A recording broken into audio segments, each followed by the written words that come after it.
만드는 언론 여긴 국민 라디오.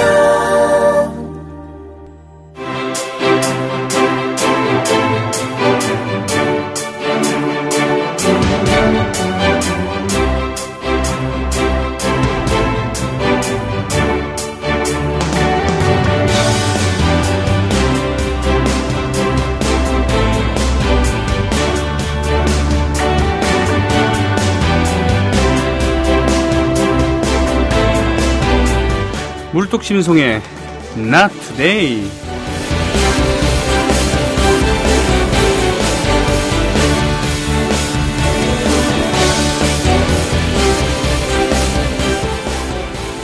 지난주에는 뭐니 해도 뭐라 그러나 미래학자?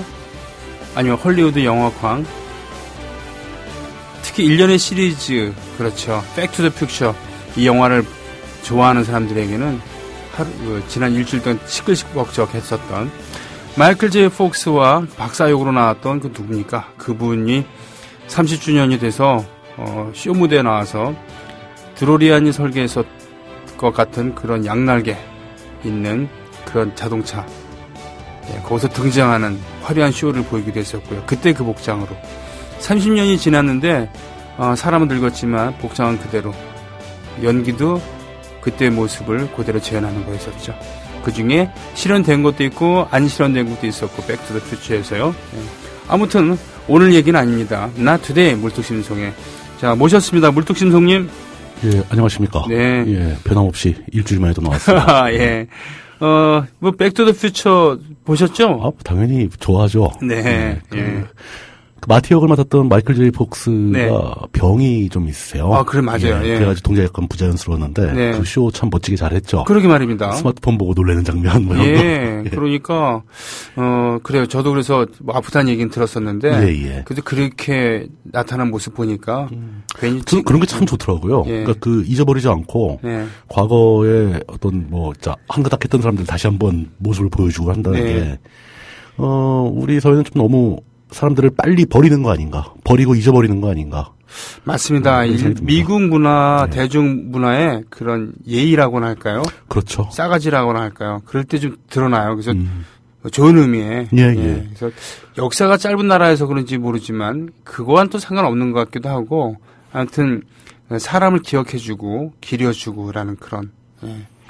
그런 그냥 간단히 말하자면 전통을 존중하는 거겠죠. 전통을 존중하는 거. 물론 그 예전에 유명했던 사람들이 다 훌륭한 사람들은 아니죠. 그렇죠. 살다 보면 실수도 많이 하고 나쁜 짓도 하게 되는데 네. 그것과는 또 별개로 네. 그렇게 오랜 시간 동안 한 가지 일에 종사해온 사람에 대한 예우, 네. 이런 것은 좀 우리도 고려해볼 필요가 있지 않느냐. 그렇습니다. 그런 생각을 해봅니다. 네.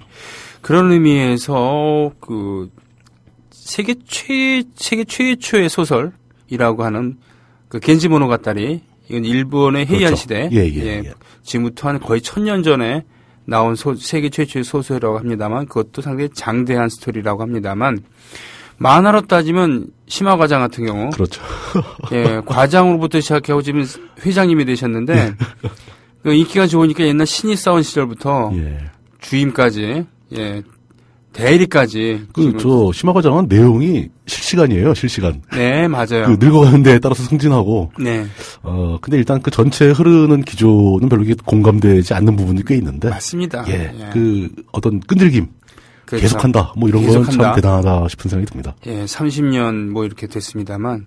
그런 의미에서 한 가지 시리즈로, 그것도 무슨 TV 시리즈도 아니고. 그렇죠. 영화를 이렇게. 대단한 일이죠. 예고하신 대로 이번 주는 클론 전쟁에 대해서 그렇죠. 언급하신다고 했습니다. 스타워즈를 어지간히 보신 분들도 사실 클론 전쟁 그러면 머릿속에 뭔가 명확하게 이미지가 떠오르진 않으실 거예요. 그래서 제가 보기에 그 클론 전쟁이란 말을 들었을 때 또 스타워즈를 생각할 때 어떤 이미지가 떠오르는가를 생각해 봤더니 바로 그겁니다. 스톰트루퍼. 그 에피소드 4에서부터 꾸준히 나오고 그 에피소드 또 1, 2, 3에서는 거의 잘 안 나왔죠. 그 하얀색 흑백의 디자인, 그렇죠. 칼라톤을 가진 병사들. 그건 이제 사람이 사실 그 안에 들어서 연기한 거잖아요. 그렇죠. 실제로도 사람이 그 갑옷을 입고 있는 거라고 보는 건데. 그게 일반 병사들의 복장과는 다르게 SF적 분위기를 연출하기 위한 소품이었는데. 되게 모던했어요. 예, 굉장히 모던하긴 했죠. 근데 그게 소품으로서의 디자인을 하다가 보니까 그 사람들에 대한 스토리가 생겨버린 겁니다. 그런 거예요? 이런 일이 되게 많습니다. 그러니까 우연히 던졌는데 그거에 대한 스토리가 쫙 생겨나고. 예. 네. 스톰트루퍼는 이제 우리말로 굳이 번역하자면 이제 폭풍군단 정도 되겠죠. 폭풍군단. 예. 그 피규어 시장에서도 거의 탑3 안에 꼭 들어간다고 합니다. 스톰트루퍼의 피규어가. 네. 예. 근데 그 디자인 개념이 은근히 잘 보면은 독일군 스타일이에요. 그래요. 헬멧도 그렇고. 예. 그런 상황에서 그 스톰트루퍼 말고도 스톰트루퍼 제국군의 군대에서 스톰트루퍼만 있는 거냐. 예. 그게 아니고 제국군에도 원래 정규군이 다 있습니다. 맞아요. 예. 그 정서적인 군복 입고 사람들이 나와 모자 쓰고 제복 입고 있는 군인들이 있거든요. 이 독일군스러운 제복 자체가 너무 독일군스럽죠. 네, 저 가죽 장화시는 것도 그렇고 대놓고 모자도 그렇고 거의 베끼다시피 했어요. 그 제작자가 유태인인 것 같아요. 근데 대표적으로 많이 나오는 게 그 우주 공간을 날아다니는 그 큰 전함, 스타 디스트로이어의 승무원들 다 군인들이잖아요. 그렇죠. 예. 그런 사람들이 많이 있는데 그게 그 스타 디스트로이어에 탑승하고 있는 군인들이 공군인지 해군인지 이것도 논쟁이 되죠.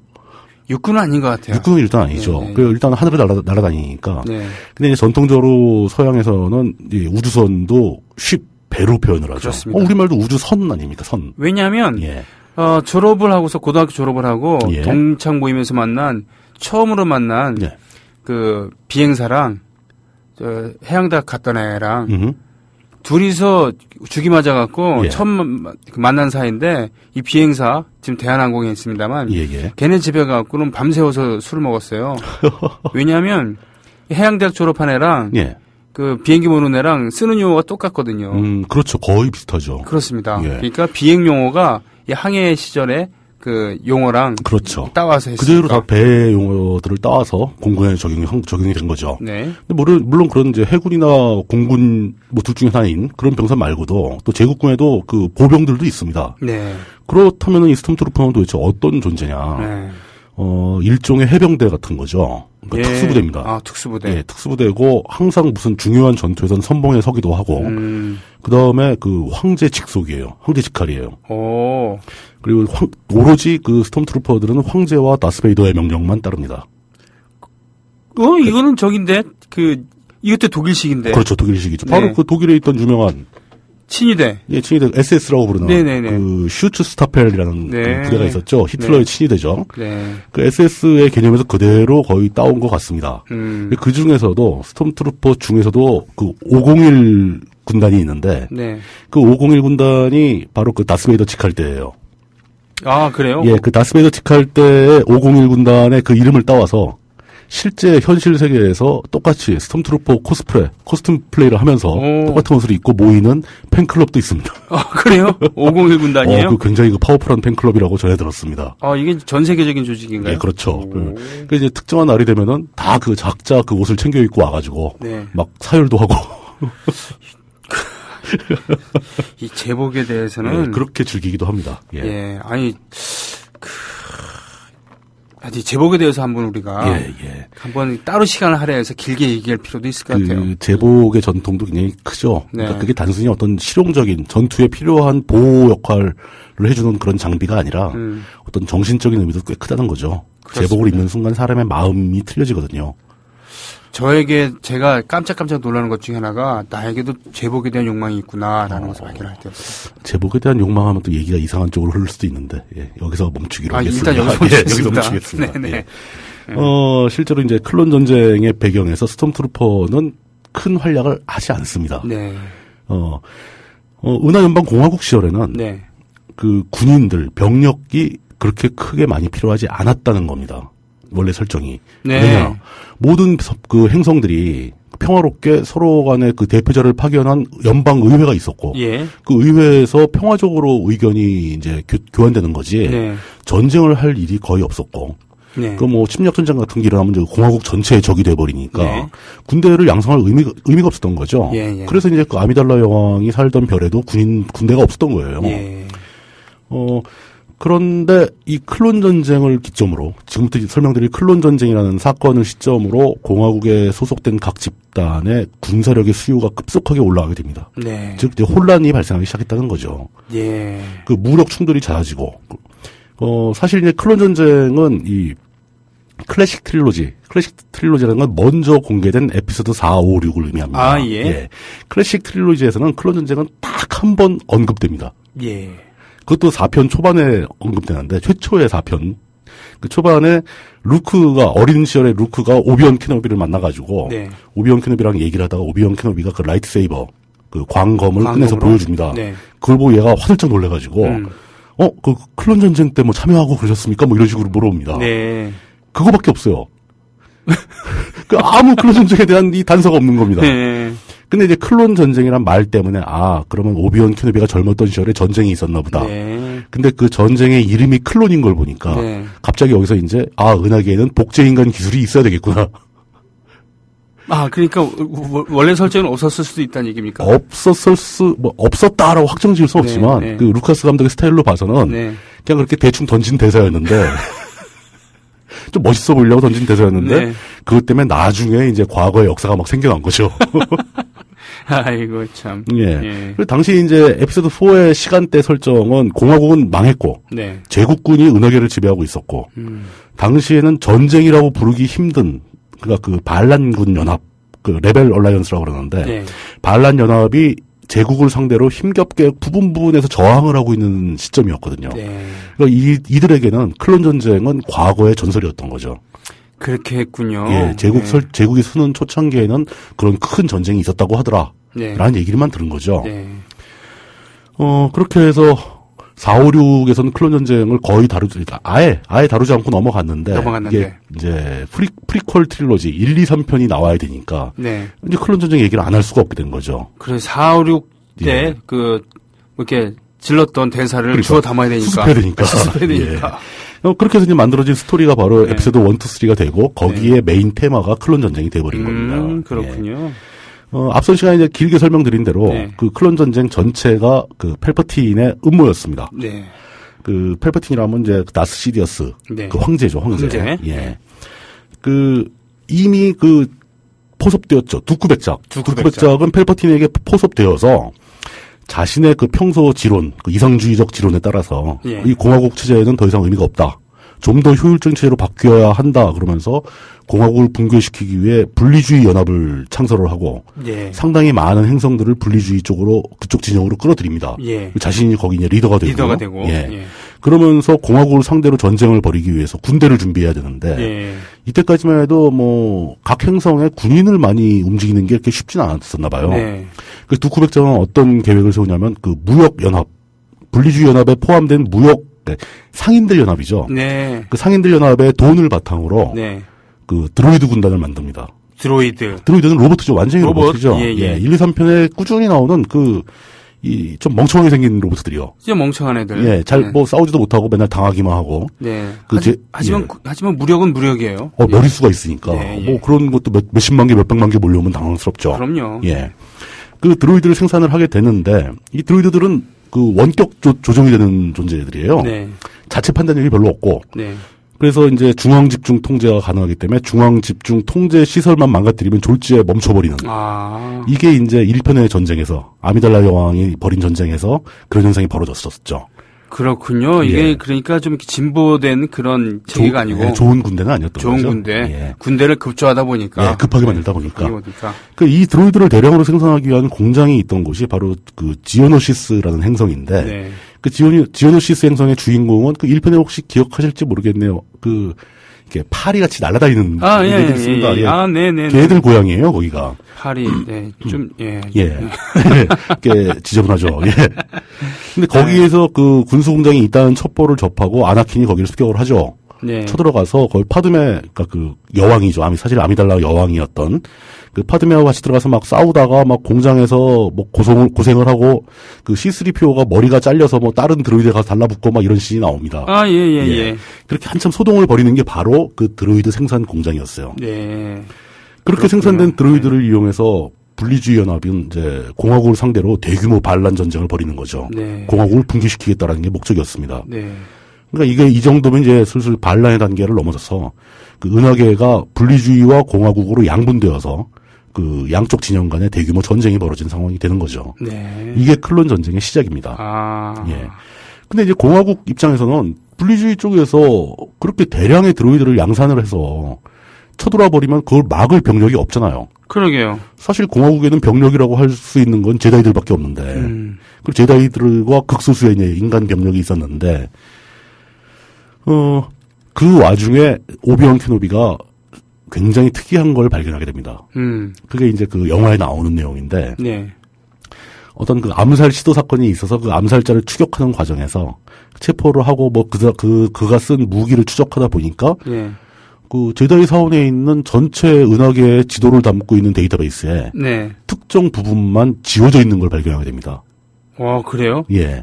거기 뭔가 있을 것 같은데 아무 데이터가 없는. 우리식으로 따지면 지구적인 이런 걸 봤을 때. 그렇죠. 어떤 특정 지역을 지워버린 거죠. 지워버렸다. 예. 그래서 오비언 케노비가 직접 거기를 갑니다. 네. 가서 봐야 된다. 네. 뭐 데이터가 없으니까 가보는 수밖에 하고 가서 발견한 게 물의 행성 카미노라는 별인데. 네. 별 전체가 물에 잠겨 있어요. 이게 뭐 물이 많으면 그럴 수도 있겠죠. 네, 그리고 물 위에 떠 있는 어떤 시설 속에 사람들이 살고 있는데 네. 거기에 있는 거주민 대표가 오비온을 굉장히 환영을 합니다. 마치 기다리고 있었다는 듯이. 그래요? 예. 네. 그 오비온은 당황하죠. 네네. 그래서 뭐 그러냐고 들어갔더니 주문하신 거를 거의 완성을 했고 조만간 납품이 가능하다. 뭐 이런 얘기를 하는 거죠. 아니 오비온이 주문한 적도 없는데. 네네네. 예. 그래서 당황을 했지만 얘기를 들어보니까 오비온보다 앞대의 제다이 중에 사이퍼디아스라는 제다이가 있었는데 네. 그 사이퍼디아스라는 제다이가 대규모의 병력을 생산해달라는 주문을 한 상태였던 거예요. 이렇게 함부로 설정해도 되는 겁니까? 이게 스토리가 좀 맘대로 가고 있죠. 아이고 참. 근데 그 사이퍼디아스가 굉장히 훌륭한 제다이였었는데 예. 그 예지력으로 포스에 의한 예지력으로 공화국에 큰 위기가 닥쳐올 것을 예상하고 그 카미노 행성에서만 가지고 있는 대규모의 복제 인간 생산 기술을 이용해서 네. 군대를 만들어달라 라고 주문을 했던 겁니다. 네. 근데 이 사이퍼디아스의 주문 자체가 펠버타인의 계획에 의해서 한 건지 아니면 사이퍼디아스는 독자적으로 안전을 위해서 미래의 평화를 위해서 한 건지 그건 정확하게 구분이 안 갑니다. 네네. 그렇지만 사이퍼디아스가 이렇게 카미노 행성에 요구를 해서 말 그대로 복제인간 군대, 네. 클론 군단이 만들어지고 있다는 사실은 펠퍼틴은 알았어요. 펠퍼틴은 이제 두쿠를 통해서 알았고 사이퍼디아스가 두쿠하고 친했거든요. 예. 근데 이걸 알고 이미 안배를 하고 있다. 이걸 계획에 넣고 있었다라는 사실은 입증됩니다. 예. 근데 이제 그 오비온 케노비는 그걸 전혀 몰랐죠. 그런 상태에서 이게 뜻밖의 완전히 극비로 주문을 해놓은 상태에 사이퍼디아스는 죽었는데 네. 그 죽은 사람이 해놓은 주문을 그 카미노 행성에 사는 주민들은 제다이 연합, 제다이 원탁회의의 주문으로 간주를 하고 완수를 했다는 거예요. 이렇게 충직할 수가. 예, 뜻밖의 대규모 군대가 있다는 걸 발견을 해버린 거죠. 아니, 중간중간에 연락도 안 해. 워낙 멀어서. 네. 그리고 또 사이퍼디아스 이건 정말 극비다. 아무한테도 얘기하지 마라. 네. 뭐 이렇게 되는 거죠. 돈도 안 줬을 텐데. 계약금만 줬대요. 네. 그렇게 해서 공화국은, 그럼 거기 군대가 있구나. 해서 드로이드들이 쳐들어오는 곳에 클론들을 이끌고 가서 본격적인 전쟁을 벌이게 되는 거죠. 네. 그래서 드로이드와 클론 간의 전쟁이다 해서 클론 전쟁이 되는 겁니다. 그렇게 되는군요. 예, 이 은하계 전체에 걸친 전쟁이 약 3년간 지속이 되면서, 뭐, 최종적으로는 클론들이 이깁니다. 드로이드가 패배를 하죠. 그렇게 진행된 전쟁을 클론 전쟁이라고 부르는데, 네. 이 전쟁은 이제 어떤 식으로 전개가 되었는가. 이게 지난 시간에도 살짝 말씀드렸지만 에피소드 2가 끝나는 시점에서 클론 전쟁이 시작됩니다. 막 클론 전쟁이 시작되는 시점에 에피소드 2 영화가 끝나거든요. 네. 그리고 에피소드 3에 와보면 첫 장면부터 클론 전쟁이 거의 마무리 단계에 들어간 것처럼 나옵니다. 야, 돈 아꼈네. 싹 뺀 거죠. 그래서 그 사이에 진행 과정은 앞뒤를 짜맞춰서 추정하는 수밖에 없는데, 네. 물론 이제 그 부수적인 다른 사람들이 만든 스토리는 다양한 이야기들이 나옵니다. 네. 기본적으로 드로이드는 값이 싸고 대량 생산이 가능하고 통제가 쉽기 때문에 네. 만들기 쉬운 군대지만 전투력이 약하죠. 대신에 클론은 값도 비싸고 만들기 힘들지만 자체적으로 판단할 줄도 알고 전투력이 강합니다. 사실상 인간들이거든요. 네. 예. 양쪽에 이제 군세가 그렇게 해서 그 드로이드가 숫자가 훨씬 많아도 군사력은 비슷하다 이렇게 보이고 있고. 그렇군요. 그 공화국에서는 클론 군단을 인수해가지고 거기에 모든 제다이를 다 투입합니다. 그러니까 클론 한 부대당 제다이가 2명씩 붙어가지고 지휘를 하는 거죠. 그러니까 클론은 원래 그 제다이가 지휘하던 그렇죠. 예, 제다이의 부하들이었던 거죠. 네네. 그 제다이들은 또 항상 둘이 같이 움직이는데 마스터와 파다완이라고 해서 파다완은 제자 같은 개념이거든요. 네. 견습생 뭐 이런 건데 그 마스터와 파다완 2명이 한 조가 돼서 클론 한 부대를 이끌고 각 행성의 전투에 참여하는 거죠. 네. 거기에 이제 보통 그 처음에는 오비언과 아나킨도 이런 관계였다가 실제로 클론 전쟁 때가 되면 오비언이 아나킨을 너도 이제 마스터가 될 수 있다라고 얘기를 해주면서 또 다른 파다완, 또 다른 그 여성 제다이를 아나킨의 파다완으로 지정을 해줍니다. 네. 그 아나킨이 그 여성 제다이와 함께 싸우는 뭐 이런 스토리가 많이 진행이 되죠. 예. 그렇군요. 그렇게 해서 이제 모든 별에서 이제 일진일퇴 공방이 막 벌어지는데 그 공방에서 차츰 초반에는 다 드로이드의 분리주의 연합의 드로이드 군단이 승세를 잡아가다가 이제 클론들이 투입되면서 진압이 되는 거죠. 그렇군요. 예, 점점 분리주의가 이제 밀리기 시작하는데. 예. 이 얘기를 뭐 애니메이션 같은 거로 많이 만들어져 있는데 나중에라도 다시 또 이게 영화에서 이 부분을 다루게 될지 그건 알 수 없어요. 근데 아마 그쪽에서도 별로 하고 싶지 않겠죠. 이미 과거의 일이 돼버렸으니까. 그렇죠. 예. 또 워낙 많이 저런 것들이 있으니까. 예. 그 전쟁에서 두각을 나타낸 자가 바로 그 두쿠백작의 부하인 그 그리버스 장군. 다 죽어서 이제 뇌와 심장만 살아있는 로봇으로 나오죠. 그 막 팔에 막 빙빙 돌아가고 막 이런. 그 괴물 같은 그 장군이었고. 이때 이제 전쟁이 진행되면서 혼란에 빠져드는 과정. 이 혼란이 그 펠퍼틴한테는 필요했던 거죠. 그렇군요. 펠퍼틴은 이 전쟁의 모든 상황을 자기가 중앙에서 다 통제를 합니다. 그러니까 이게 되게 특이한 전쟁이에요. 전쟁의 승패에 따라 역사가 바뀌는 게 아니라 이 전쟁 자체가 펠퍼틴의 계획에 의해 발생했고 그 전쟁의 진행 상태도 펠퍼틴이 균형을 맞춰갔다. 그리고 최종적으로는 공화국이 이겨야 된다. 라는 걸 알고 있었던 거예요, 펠퍼틴은. 야, 무슨 종을치도 아니고 말이에요. 그러면서 펠퍼틴은 상황을 점점 악화시키면서 자기가 권한을 하나 더 받는 거죠. 뭐 중간에 막 심지어 그 그리버스 장군이 이끄는 드로이드 군단이 그 콜상트라고 이제 그 수도가 있는 행성에까지 쳐들어옵니다. 쳐들어와서 다른 사람도 아닌 펠퍼틴을 납치를 해요. 자기를 납치하라고 자기가 시키는 거죠. 그렇군요. 뭐 이런 일까지 벌어질 정도면 수상이 납치될 정도로 위험한 상태다. 이러니 수상에게 권한을 더 집중시켜주자. 이런 식으로 수상의 권력이 점점 강해지는 겁니다. 정당성을 부여하는군요. 정당성을 부여하는 거죠. 하긴 전 우주를 속이려면은 엄청난 치밀한. 그럼요. 치밀한 계획이 있어야죠. 근데 이 상황이 흘러가는 것에 대해서 뭔가 잘못되어 간다라는 걸 알고 있는 집단이 있었으니 그게 바로 제다이들이죠. 그 정도는 알아줘야지. 이거 위험하다. 자꾸 뭐 대화하는 분위기가 너무 이상하다. 한 사람한테 권력이 너무 집중된다. 뭐 이런 걱정을 하고 있던 제다이들의 핵심이 바로 그 제다이 마스터 중에 한 명인 메이스 윈두. 그 사무엘 잭슨이 연기한 배우입니다. 사무엘 잭슨. 오. 아주 유명한 배우죠. 이분이 펄프 픽션에서도 나왔었던. 그때부터 그 말고도 어벤져스에도 나오고. 뭐 사방에 많이 나오는 그런, 저도 상당히 좋아하는 배우인데. 개성 강한. 사무엘 잭슨 같은 경우는 그 아주 특정 대사를 아주 찰지게 치는 거로 유명합니다. 그런가요? 유튜브에 찾아보시면 사무엘 잭슨하고 마더 삐커 라고 검색을 해보시면 사무엘 잭슨이 출연한 거의 모든 영화에서 사무엘 잭슨이 그 대사를 찰지게 치는 장면만 모아서 편집한. 그렇군요. 그래서 계속 뭐 수십 번을 반복하는 서로 다른 배역으로 그런 동영상도 있습니다. 그렇군요. 또 이제 제다이 마스터 중에 왜 이 스타워즈는 다 백인들만으로 이야기가 진행되느냐, 인종차별 아니냐라는 지적이 과거에 있었던 것을 만회하기 위해서 그래서 일부러 사무엘 잭슨한테 배역을 줬다는 얘기도 있습니다. 이거 참 좀 미묘하고 중요한 일인데 예를 들면 뭡니까? 이오지마에서 온 편지. 그렇죠.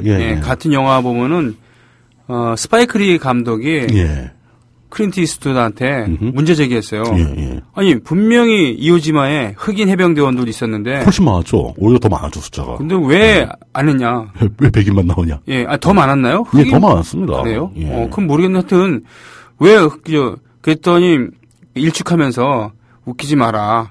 그렇지만 이 이오지마 정상에 깃발 꽂은 것은 전부 다 백인이고 그중에 인디언계가 한 명이 있었을 뿐이다. 그건 이제 현실이니까. 그리고 상륙작전 할 때 상륙작전 장면에 흑인들 나오는 장면이 있다.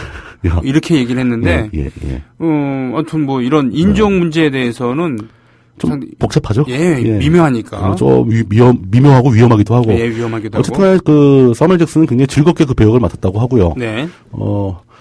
그때 뭐 사무엘 잭슨이 뭐라고 했답니다. 그러니까 배역을 주겠다는 제안이 들어오니까 네. 그 멍청하게 죽는 배역 같으면 아예 안 한다. 네. 근데 이 윈두가 죽거든요. 죽긴 죽어요. 예, 그 나중에 촬영하고 끝나서 이제 인터뷰하기는 멍청하게 죽지 않고 멋있게 죽었으니까 됐다. 뭐 이런 일도 있었다고 합니다. 그렇군요. 예. 사실 그 윈두는 펠퍼틴에 대해서 굉장히 의심을 많이 했어요. 네. 저 사람이 수상하다라고 느껴왔는데, 네네. 그 최종적으로 아나킨이 그 얘기를 윈두한테 전달을 하죠. 오. 이 펠퍼틴이 이상하다. 이 사람 시스다. 그래서 이제 그 펠퍼틴은 윈두는 급박하게. 네. 조금만 더 있으면 이 사람이 뭔가 큰 일을 하겠구나. 미리 제지해야 된다. 잡아야 된다. 아나킨이 똑똑하면서도 아직 악의 품으로 넘어가지 않았을 때군요. 막 방황하던 시절이죠. 왔다 갔다 하던 시절에. 예. 그러면서 이제 윈두가 제다이 마스터 중에서 최강의 실력을 가진 3명과 함께, 그러니까 최강의 4명이 쳐들어간 겁니다. 네. 그 펠퍼틴을 잡으러 딱 갔더니 펠퍼틴이 갑자기 본색을 드러내면서 자기도 그 라이트 세이버를 딱 꺼내가지고 네. 순식간에 그 윈두를 제외한 3명을 다 처단해버리죠. 와, 펠퍼틴이 그 정도로 공력이 있었다는. 엄청난 시스였다는 게 그 순간 드러나는 겁니다. 그 윈두가 긴장을 하게 되죠. 이제 분노한 윈두와 1대1로 이제 정면 대결을 합니다. 그래도 역시 전설 속에 또 최강의 검술 실력을 갖고 있었다는 윈두답게 네. 펠퍼틴을 제압을 합니다. 그 죽일 수 있는 찬스가 왔어요. 예. 그 펠퍼틴은 또 특히 시스의 전용 무기인 그 포스 라이트닝이라는 기술을 씁니다. 네. 그 영화에 보면 이제 손을 딱 내면 빠지직 하고 나가는 거. 빠지직 나가는 거. 그 번개 같은 게 빠지직 나가는 거요. 근데 거기서 또 윈두도 만만치 않아서 그 라이트 세이버로 빠지직을 반사를 시켜서 다시 펠퍼틴한테 돌려주죠. 반사 기능도 있어요. 네. 그리고 반사 이거죠. 네. 반사. 네. 오히려 이제 펠퍼틴이 그 자기가 쓴 포스 라이팅에 맞아가지고 얼굴이 막 쪼그라드는 얼굴이 기괴하게 생겨버리게 되는. 그러면서 막 고통겨운 이제 비명을 지르고 있는데 그때 여기서 윈두가 펠퍼틴을 처단했으면 죽였으면 역사가 바뀌는 거죠. 그러게 말이에요. 예. 근데 이 순간에 아나킨 스카이워커가 뛰어들어옵니다. 이 장면이군요. 예, 이 장면이 스타워즈의 역사의 가장 중요한 장면 중에 하나죠. 그 윈두가 평소에도 그렇게 걱정을 했어요. 계속 요다하고 함께 아나킨 스카이워커 제가 문제한데 위험한 녀석인데로 다 알았다고요. 네. 그 포스의 균형을 깨트릴 그 아이 아니냐. 그리고 사상 최고의 미디클로리언 수치를 가졌으니 강하긴 또 엄청 강할 거고. 잠재력이 대단하다. 네, 대단하다. 네. 참 골치 아프다라고 걱정을 했는데 그 순간에 윈두가 아나키한테 그렇게 얘기를 했어야죠. 너 이 새끼 건방져! 딱 얘기하고 탕탕 쏴서 죽이고. 그래요. 그리고 펠퍼틴한테 각하 은하계 정치를 좀 대국적으로 하십시오. 그리고 탕탕 쏴 죽이면 중간 대사 중에는 이 버러지 같은 놈이 뭐 그렇죠. 이런 거. 예, 그런 것도 나오고. 막 이렇게 했으면 이제 역사가 좀 다르게 흘렀을 텐데. 10월 26일 날. 예, 그 기념으로 한번 이상한 개그를 쳐봤습니다. 예. 윈두는 그렇게 못했죠. 그렇군요. 권총이 없었기 때문이었을 수도 있어요. 예. 그 윈두가 그렇게 뛰어난 실력으로 펠퍼틴을 제압하려는 순간에 펠퍼틴은 그 뛰어들어온 아나킨을 보면서 궁상 맞은 표정으로 약한 나를 이렇게 제다이가 괴롭히고 있다. 살려달라. 이렇게 얘기합니다. 정말 최고의 연기력이네요. 굉장한 연기력이죠. 예, 평소에 펠퍼틴 모습은 전혀 그런 게 아니에요. 그런 게 없는데. 예, 그러니까 아나킨은 거기 넘어가죠. 넘어가면 안 되는데. 넘어가면서 달려들어서 그걸 떠올렸을 겁니다. 펠퍼틴이 그 직전에 아나킨한테 그 얘기를 하거든요. 네가 내 말을 따른다면은 죽은 사람도 살릴 수 있고 이미 죽은 자기 어머니. 그리고 네가 사랑하는 사람은 영원히 죽지 않도록 할 수 있다. 자기가 사랑하던 아미달라 여왕. 파드메. 예, 파드메. 이런 얘기를 해서 굉장히 고민에 빠져 있는데 그게 떠올랐겠죠. 그러면서 아나킨은 거기서 펠퍼틴이 아니라 오히려 윈두를 공격을 합니다. 그 윈두가 팔이 잘리죠. 칼을 놓치고. 그리고 그 펠퍼틴이 마지막으로 공격을 가하죠. 그 아까 얘기한 빠지직 포스 라이트닝을 쏘면서 거기서 아주 저는 이게 스타워즈 전편에 그 I'm your father보다 더 중요한 대사라고 생각을 하는데 그 아주 유명한 대사를 칩니다. 이게 짤방으로도 많이 돌아오는데 아주 그 할아버지가 막 악마 같은 표정을 지으면서 파워 언리미티드 파워 빠지직을 쏘면서 그렇게 얘기합니다. 시스의 그런 이게 바로 시스를 상징하는 거죠. 그렇죠. 무제한의 권력, 무제한의 힘. 그거에 맞고 윈두는 그 높은 빌딩에서 떨어져 죽습니다. 예. 예. 그게 거기서 이제 떨어질 때 제가 보기에는 네. 그 사무엘 잭슨 특유의 대사를 치면서 떨어져 죽었어야 되는데. 그 제다이가 아니죠. 그걸 제다이의 품위를 지키느라 그랬는지. 그럼요. 시스가 떨어질 때 이런 마더 하면은 예. 그럼 되는데 그냥 품위 없게 막 비명을 지르면서 떨어져 죽습니다. 비명 지르는 건 좀 그렇네. 제다인데. 그냥 뭐 그렇습니다. 그렇군요. 예. 그렇게 해서 드디어 가장 마음에 걸리고 눈에 가시였던 제다이 원탁회의의 간섭을 벗어나게 된 팔퍼틴이 의회에 가서 네. 이 불안한 상황들을 모두 해결하기 위해서 내가 무제한의 권력을 갖겠다. 네.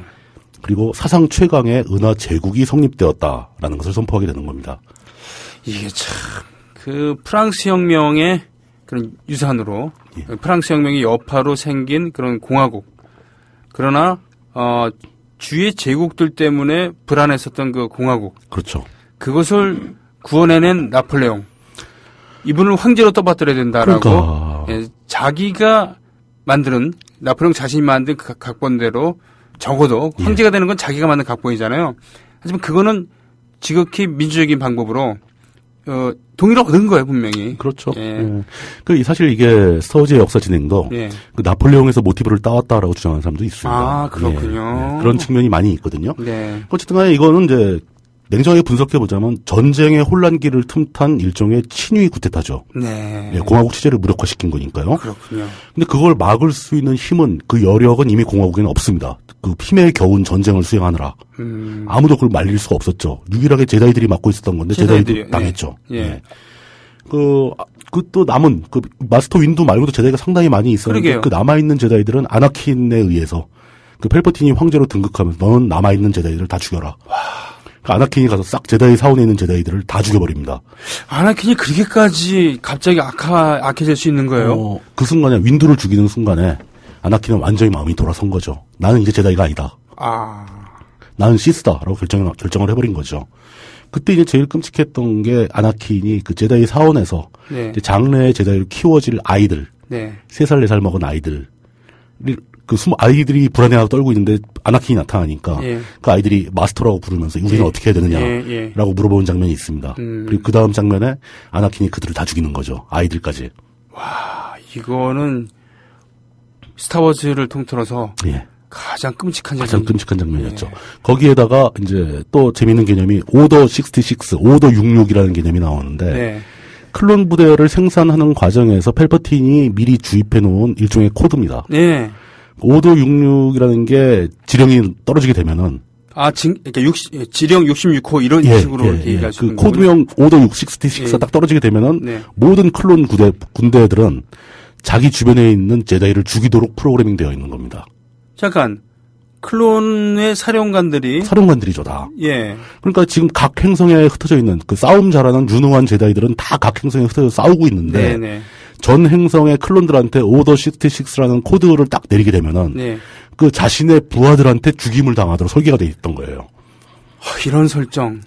이래도 되는 겁니까? 그 오더 66가 발생되면서 그 수많았던 제다이들이 다 전쟁터 현장에서 뒤에서 총을 맞아 죽게 됩니다. 미처 막을 틈이 없었던 거죠. 거기서 살아난 게 겨우 요다와 오비온 정도. 요다도 죽을 뻔했는데 요다를 구해준 것은 그 우키족이었어요. 그 추바카. 추바카와 같은 종족을 요다는 항상 2명 정도를 데리고 다녔는데 그 우키들은 클론하고 달라서 의리가 강한 그 명령을 지키지 않는.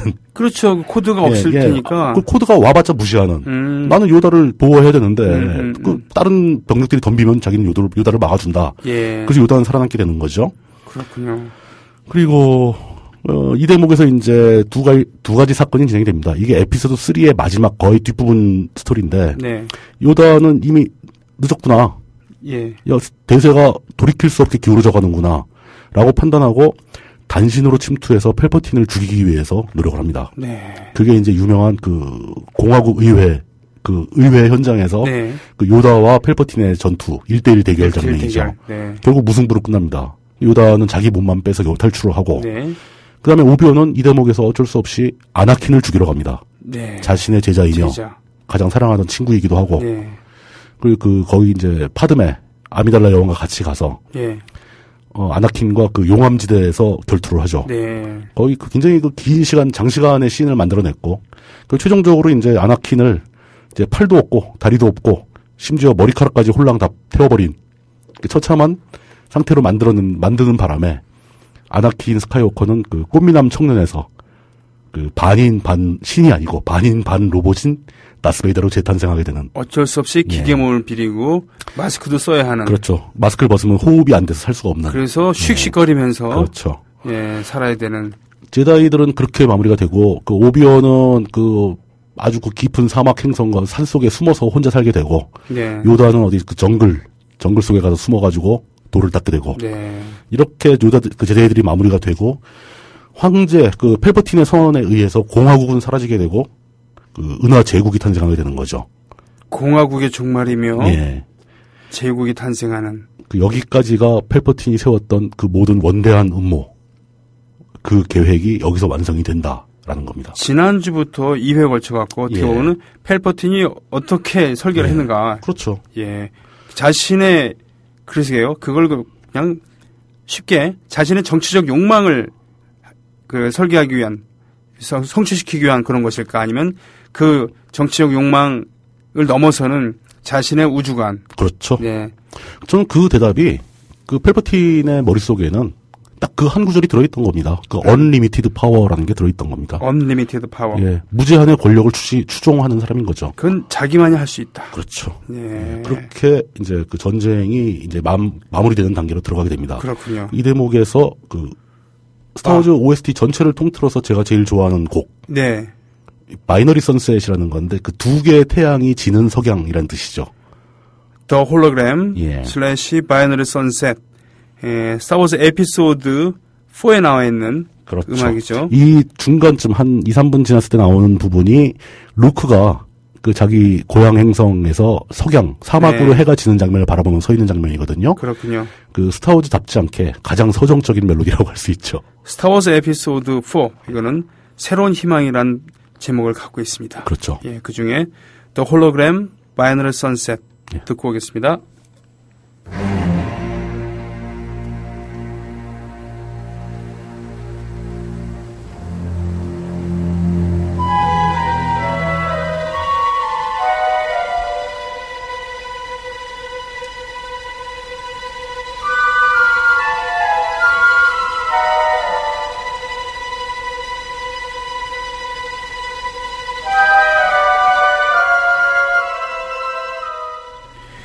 음악에 입혀져 있지 않은 그러한 필름을 대형 스크린에 상영을 하고 직접 지휘하면서 연주를 했던 그래서 하다가 틀리면 다시 해서 처음부터 다시 틀면서 존 윌리엄스 딱 영화 보면서 지휘하면서 그렇게 입혔던 영화음악인데 소소님이 올려주신 5도 66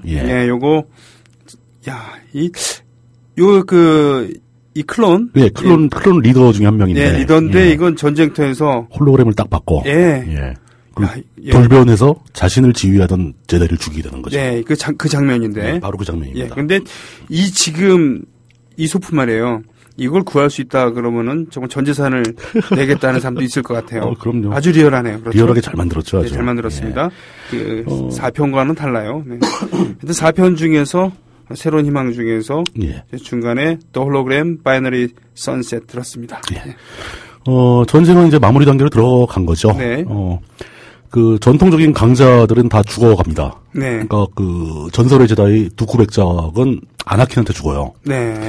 아나킨이 두쿠백작하고 싸울 때 두쿠백작은 그 옆에 이제 펠퍼틴이 있었거든요. 그 자신이 여유 있게 아나킨을 제압할 것이라고 생각을 했는데 뜻밖의 아나킨이 강한 거죠. 자기 팔이 잘립니다. 그때 두쿠백작은 펠퍼틴을 애처로운 눈길로 딱 쳐다봅니다. 당연하죠. 나를 버릴 것인가. 펠퍼틴은 자연스럽게 아나킨한테 두쿠를 죽이라고 지시를 합니다. 사실 두쿠는 자기가 시스의 제자인 줄 알았는데 그러게요. 배신을 당하는 거죠. 저 시스는 좀 이상한 시스네라는 느낌이 들었을 것 같습니다. 그렇군요. 그리고 이제 두쿠의 밑에 두쿠랑 이제 같이 싸우던 그리버스 장군, 제너럴 그리버스는 오비언한테 죽죠. 역시. 오비언은 그리버스는 포스를 쓸 수 없는 존재예요. 네. 그러니까 몸을 다 잃어버렸고 로봇이기 때문에 네. 대신에 그 로봇이 굉장히 성능이 좋은 거죠. 네. 그래서 수많은 제다이가 그리버스 장군한테 당하고 그 그리버스 장군은 그들의 그 라이트세이버 광선검을 수집하는 게 취미인 그런 로봇이었는데 그 아나킨이 아니라 오비언은 그걸 너무 잘 알고 있었고 네. 싸워서 이깁니다. 네. 최종적으로 자기도 그 라이트세이버를 놓친 상태에서 옆에 있던 총을 들어 쏘는데 네. 오비언은 총을 되게 경멸하거든요. 야만적인 무기라고 그러면서. 그렇죠. 전통적인 기사도라고 한다면 그렇죠. 예. 기사들이 창을 갖고 칼을 갖고 싸우는데 거기서 권총 들고 나타나 봐. 얼마나 짜증나요. 예, 짜증나죠. 예. 그렇지만 권총이 더 센데 어떡합니까? 아, 네. 예. 그렇게 이제 아나킨과 오비언은 새로운 시대의 강자로 떠오르고 과거 시대의 강자들이 다 하나씩 이제 죽어가게 하는데 네. 살아남은 강자들도 그 운명이 참 기구합니다. 아나킨 같은 경우는 다스베이더가 돼서 예. 황제에 이은 그 은하계 제국의 제2인자로 살아가게 되는데 네네. 오비언 같은 경우는 이제 사막으로 도망가서 산속에 숨어 지내게 되고 자, 오비언은 산속에 숨고 예. 그 제다이는 정글 속으로 가고 요다. 요다 참. 예. 아, 그렇게 되는군요. 그 분리주의 연합은 이제 그 제국 앞에 무릎을 꿇게 되는데 이건 당연한 얘기입니다. 왜냐 네. 전쟁 자체를 펠버틴이 컨트롤하고 있었는데 그렇군요. 두크도 죽었고 그리버스도 죽었으면은 분리주의를 이끌 만한 리더도 없는 상태인 거죠. 그래서 어떤 사람들에게는 예. 그 펠버틴이 말로 네. 우주의 혼란을 예. 종식시킨 그렇죠. 문제를 다 해결하는 유능한 황제가 되는 거죠. 위대한 지도자가 된 거군요. 예. 세상에. 그러면서 드로이드는 다 폐기 처분을 합니다. 어차피 드로이드는, 원시적인 기계. 그리고 이제 그 우주 환경을 생각해서. 이제 그러면서 공화국에 있던 군대가 그대로 제다이 군대로 들어가게 되는데 네. 여기서 이제 클론 군단에 문제가 생깁니다. 예. 왜냐하면 그러게 원래는 우주의 그러니까 제다이가 의뢰해서 사실 평화를 공화국을 지키기 위해서 만드는 부대인데 카미노 행성 사람들이 보기에 네. 자신들은 공화국의 평화를 위해서 이 클론 부대를 생산해서 공급을 한 건데 네. 이게 제국군의 군대가 돼버린다니 앞뒤가 안 맞는다. 네네. 그러면서 이제 그 서드 파티 스토리 중에는 즉 그 팬들이 직접 만든 그 주 메이저가 아닌 그쪽의 스토리 중에는 그 카미노 행성에서 또다시 다른 클론 부대를 또 양산을 해서 이 클론 부대를 동원해서 제국을 상대로 반란을 일으키는 스토리가 있습니다. 네네. 근데 그 스토리의 결론도 물론 메인 결론에서 제국이 멀쩡하니까 그렇죠. 결론도 제국의 역습을 당해서 카미노 행성 전체가 초토화되는 겁니다. 문제는 그렇게 되면서 더 이상 클론 군단을 만들 수가 없게 됐다는 거죠.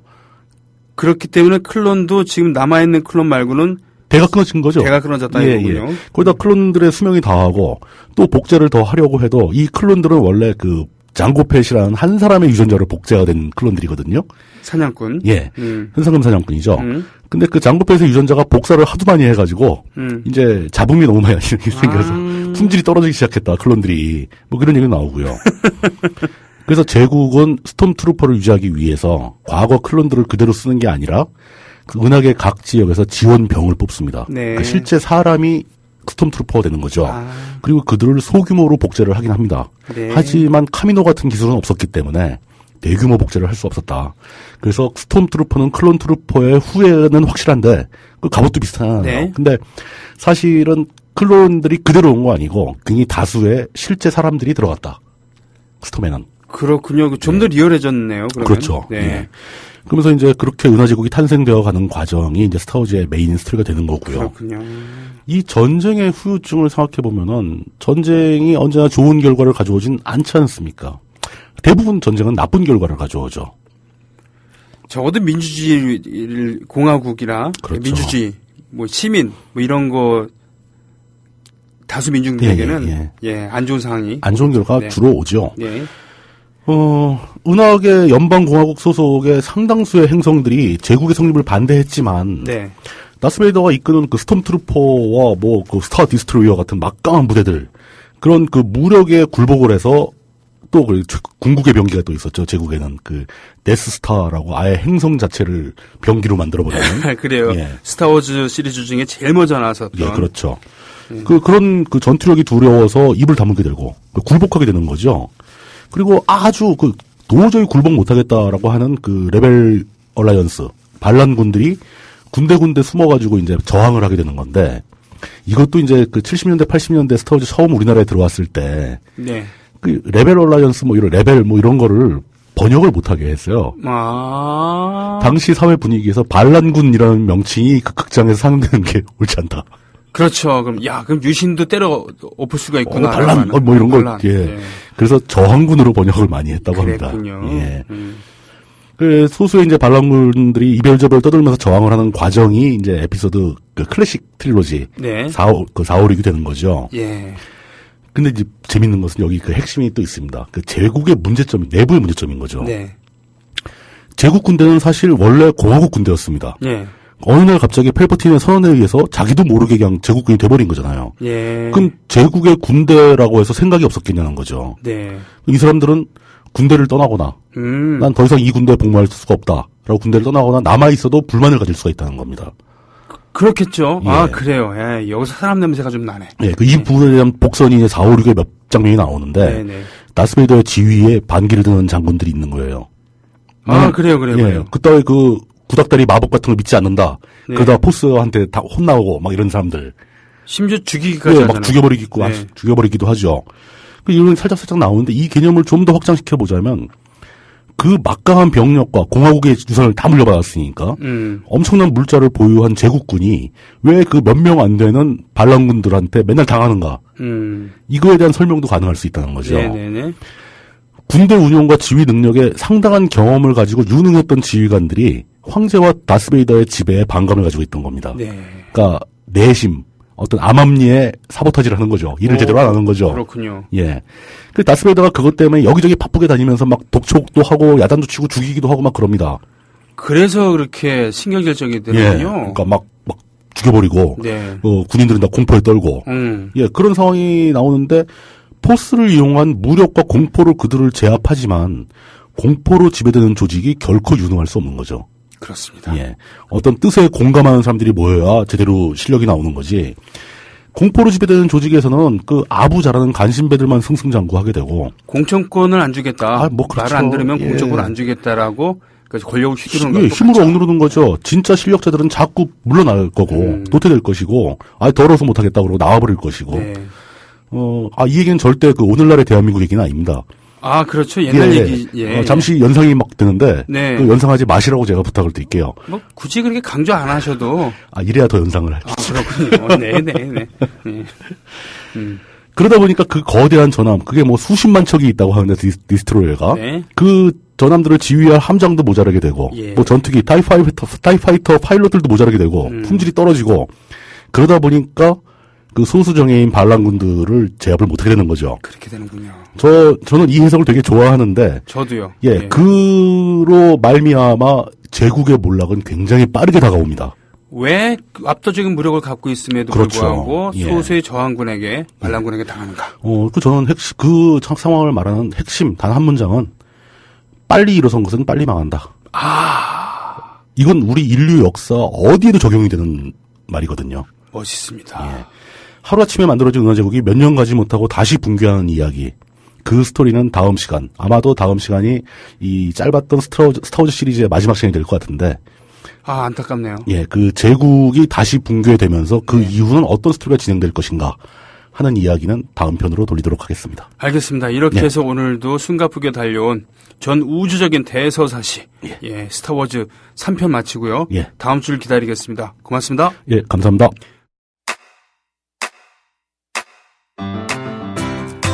국민 라디오 지지하는 4가지 방법 아시나요? 다운로드하기, 별점 주기, 댓글 달기, 구독하기. 국민 라디오를 보다 많은 이들에게 전할 수 있는 가장 손쉬운 방법. 다운로드하기, 별점 주기, 댓글 달기, 구독하기. 잊지 마세요. 다운로드하기, 별점 주기, 댓글 달기, 구독하기.